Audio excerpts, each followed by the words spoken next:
जो आप लोगों को ग्रेड 12th में ध्यान रखना है that is your grade 11th के कॉन्सेप्ट्स या फिर ग्रेड 11th के टॉपिक्स जो आपके ग्रेड 12th में रिपीट होने वाले। बहुत टाइम बाद, मतलब मैंने तो कई सारे ऐसे बच्चे देखे जो जून जुलाई अगस्त में जाके अपना सिलेबस स्टार्ट करते हैं ग्रेड 11th का। ग्रेड 12th एक बहुत मुश्किल क्लास है, तो यहाँ पे आप लोग वो सेम गलती रिपीट मत करना। कभी भी अपना मूड बदल सकती है। सीबीएसई बहुत खतरनाक चीज है, वो कब आपके एग्जाम को यहाँ से यहाँ तक उठा ले। कुछ सवाल ऐसे जो बच्चों से हिले नहीं है। पेपर मुश्किल नहीं था बट उन्होंने वैसे सवालों की प्रैक्टिस ही नहीं करी। उसका एक कारण है, उसका कारण सिर्फ ये है आप रेगुलर टाइम के बाद रिवाइज नहीं करते कि आप लोगों का जो सिलेबस है वो टाइम पे कंप्लीट होना चाहिए। बहुत सारे बच्चों का बेटा मार्च खत्म हो जाता है बट उनका सिलेबस खत्म नहीं होता है। एंड जितनी अच्छी आप एंड टाइम की रिवीजन करोगे ना उतने ज्यादा मार्क्स आपके बूस्ट होंगे। जब आप लोग क्लास 11th में आए थे तो आपने बहुत सारी मिस्टेक्स करी थी एंड ऑब्वियस ही बात है वही सेम मिस्टेक्स आप अपनी ग्रेड 12th में रिपीट नहीं करना चाहोगे। तो ग्रेड 12th में वो कौन सी ऐसी मिस्टेक्स है जो आपको अवॉइड करनी चाहिए या फिर कौन सा वो सबसे बेस्ट तरीका है अपना क्लास 12th स्टार्ट करने का। तो आज के इस सेशन में मैं आप लोगों की इसी प्रॉब्लम के ऊपर बात करने वाला हूं एंड कुछ ऐसे पॉइंट्स आप लोगों के सामने रखने वाला हूं जो आप लोगों को ध्यान में रखने। लेकिन उससे पहले यार मैं अपना छोटा सा इंट्रोडक्शन दे देता हूं। तो दोस्तों मेरा नाम है कुलदीप भंडारी और प्यार से बच्चे मुझे कुल्लू भैया के नाम से भी जानते हैं एंड मैं स्वागत करता हूं आपका नेक्स्ट टॉपर्स के इस अमेजिंग से प्लेटफॉर्म पे जहां पे हम बनाते हैं देश का भविष्य। तो यार सबसे पहला पॉइंट अगर मैं आप लोगों को बताऊं जो आप लोगों को ग्रेड 12th में ध्यान रखना है that is your grade 11th के कॉन्सेप्ट्स या फिर ग्रेड 11th के टॉपिक्स जो आपके ग्रेड 12th में रिपीट होने वाले। देखो अगर मैं मैथमेटिक्स की बात करूं तो रिलेशन एंड फंक्शंस, आप लोगों के सेट्स, इनके कुछ बेसिक कॉन्सेप्ट्स आप लोगों के ग्रेड 12th में आते हैं। फिर वही अगर मैं लिमिट्स की बात करूं, डेरिवेटिव की बात करूं तो लिमिट्स एंड डेरिवेटिव्स के कॉन्सेप्ट्स आपके ग्रेड 12th में रिपीट होते हैं।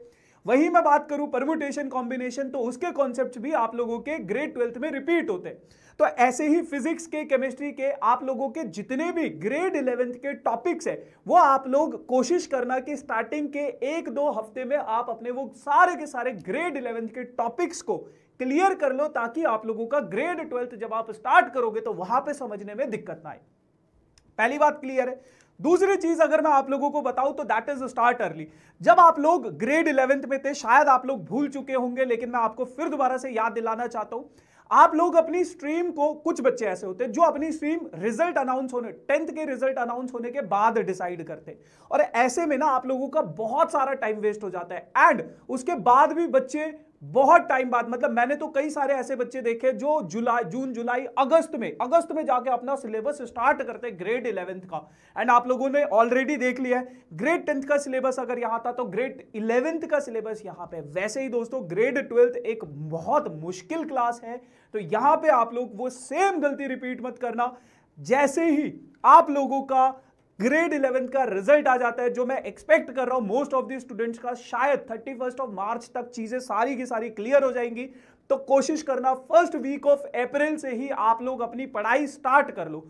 क्योंकि अगर आप लोगों ने ग्रेड 12th में वही सेम रिपीट मिस्टेक करी तो आप लोग बेटा 3-4 महीने पीछे हो जाओगे। आप लोग सोचोगे कि गर्मियों की छुट्टी के बाद हम स्टार्ट करेंगे, आराम से करेंगे, अभी तो पेपर खत्म हुए। नहीं, कल कभी नहीं आता है। जो भी करना है आपको आज से ही शुरुआत करनी पड़ेगी। तो मेक श्योर आप लोगों को अर्ली स्टार्ट करना बहुत ज्यादा जरूरी है क्योंकि एंड टाइम पे क्या होगा ना कि आप लोगों के पास बहुत सारा सिलेबस आ जाएगा एंड उस टाइम पे आप लोगों के ऊपर प्रेशर बहुत ज्यादा हो जाएगा जिसको कंप्लीट करते करते, क्योंकि ग्रेड 12th का जो सिलेबस है वो हलवा नहीं है, उसको कंप्लीट करने के लिए आप लोगों को पूरे साल भर मेहनत करनी पड़ेगी, है ना।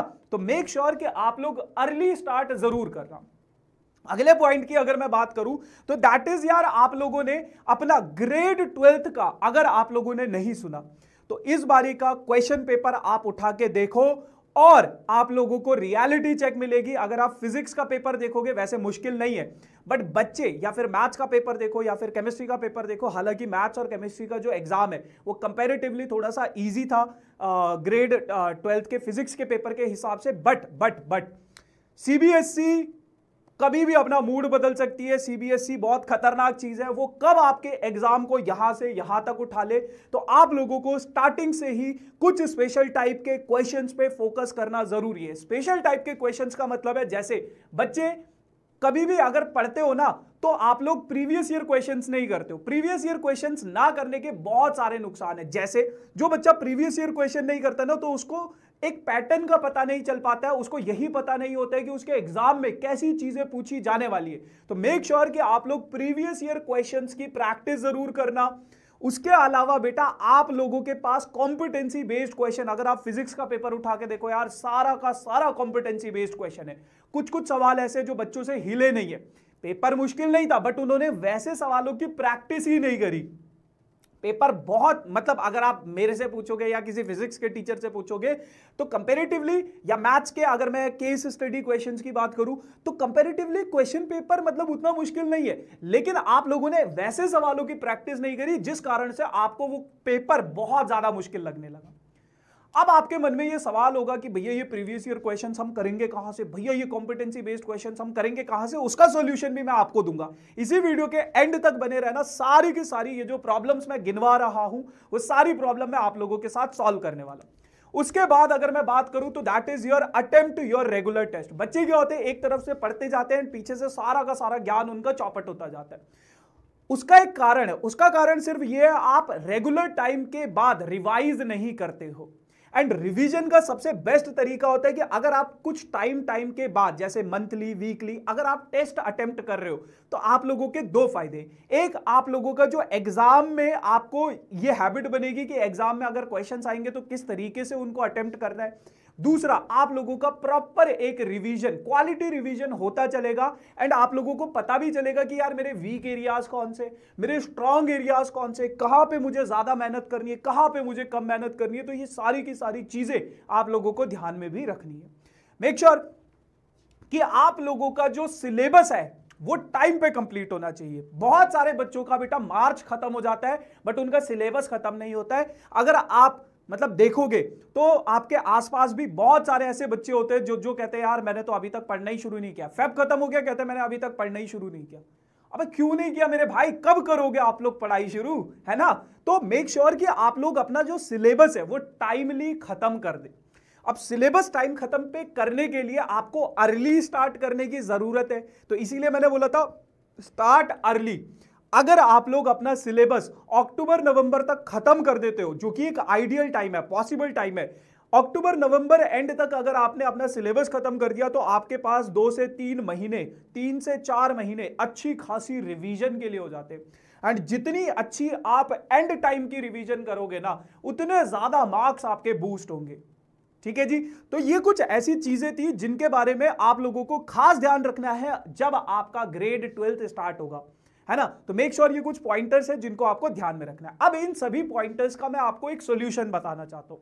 देखो यार, अगर मैं बात करूं आप लोगों से, तो आपने शायद प्रारंभ बैच के बारे में सुना होगा, जिस बैच में मैं आप लोगों को मैथमेटिक्स पढ़ा रहा हूं, तापुर मैम आप लोगों को केमिस्ट्री पढ़ा रही है, रवि सर आप लोगों को फिजिक्स पढ़ा रहे हैं, एंड आपकी अपेक्षा मैम आप लोगों को बायोलॉजी पढ़ा रहे हैं। तो जितने भी बच्चे पीसीएम या फिर पीसीबी वाले बच्चे हैं, उन सभी के लिए नेक्स्ट टॉपर्स ग्रेड 12th के बच्चों के लिए एक बैच लेकर आया जिसका नाम है प्रारंभ, है ना।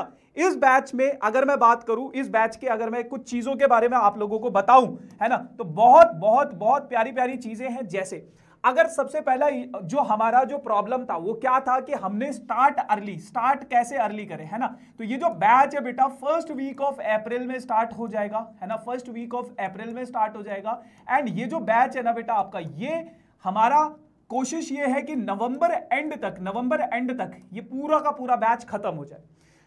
जल्दी शुरू किया, टाइम पे सिलेबस खत्म हो गया, तो इससे आपका ये प्रॉब्लम सॉल्व हो गया कि आप लोगों को एक प्रॉपर टाइम मिल गया है रिवीजन का। अब आप इसके बाद आराम से रिवीजन कर सकते हो चीजों को, ठीक है। उसके बाद अगर मैं बात करूं इस बैच में और क्या क्या चीज है, तो यहां पे बेटा आप लोगों को प्रीवियस ईयर क्वेश्चंस, है ना, बेसिक कॉन्सेप्ट्स वगैरह वो सारी चीजें तो बताएंगे, बिल्कुल बेसिक से उठा के हायर लेवल के क्वेश्चंस तक लेकर जाएंगे। पीवाईक्यूज, कॉम्पिटेंसी बेस्ड क्वेश्चंस, सभी प्रकार के सवाल करवाए जाएंगे, जिससे आप लोग अगर ग्रेड 12th के बाद किसी कॉम्पिटिटिव एग्जाम में बैठते हो, एनडीए में बैठते हो, या फिर आप सीयूईटी का एग्जाम लिखते हो, तो उसके क्वेश्चंस आप सपनों में भी सॉल्व कर लोगे, नींद में भी उसके क्वेश्चन सॉल्व कर लोगे। इस तरीके के क्वेश्चंस यहां पे आपको प्रैक्टिस कराए जाएंगे।